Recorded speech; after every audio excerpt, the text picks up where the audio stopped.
সামাজিক যোগাযোগ মাধ্যমে আলোচিত সেলিব্রিটি হিরো আলম জামিনে মুক্তি হয়ে এসেছিলেন একটি বেসরকারি টেলিভিশনের বগুড়া অফিসে। সেখানে দেওয়া সাক্ষাৎকারে বলেছেন তার বিরুদ্ধে হওয়া মামলা, জেল হাজতে যাওয়া, নির্বাচনে অংশগ্রহণ এবং জেল হাজতের অভিজ্ঞতা নিয়ে। আর এ সময় হিরো আলম বলেন তার বিরুদ্ধে শ্বশুরের করা মামলাটি ছিল উদ্দেশ্য প্রণীত। তিনি রাজনৈতিক মারপ্যাচের শিকার। স্ত্রীকে দুটো চর মারার জন্য মিথ্যা বানোয়াট মামলায় তাকে 1 মাস 8 দিন জেল হাজতে থাকতে হলো। তার শ্বশুর সাইফুল ইসলাম এবং তার স্ত্রী সাবিয়া আক্তার মামলায় আপোষ মীমাংসার কাগজে জমা দেওয়ার পর তাকে অতিরিক্ত আরও 15 দিনের মতো জেল হাজতে থাকতে হয়।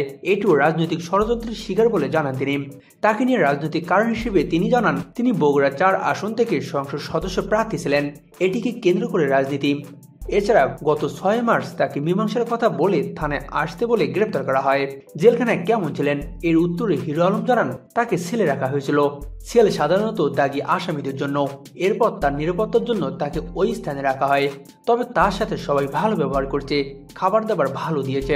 হিরো আলম জানান বিএনপি তো সংসদে এমপি হিসেবে শপথ নেননি। যদি শপথ না নেয় তবে তিনি আবারও বগুড়া 4 আসন অর্থাৎ কাহালু নন্দীগ্রাম থেকে উপনির্বাচনে প্রতিদ্বন্দ্বিতা করবেন এবং স্বতন্ত্র প্রার্থী হিসেবে তিনি লড়বেন। হিরো আলম জেলখানার অভিজ্ঞতা নিয়ে বলেন সবচেয়ে কষ্টের বিষয় হলো সন্ধ্যায় যখন সেলে ঢোকানো হয়, নিঃসঙ্গ জীবন কাটাতে হয়। জেলখানার জীবন নিয়ে হিরো আলম দুটি গানও লেখেন। হিরো আলম জেলখানা থেকে বেরিয়ে তার ফেসবুক আইডি এবং পেজ হ্যাক হওয়ার দুঃখ পেয়েছেন।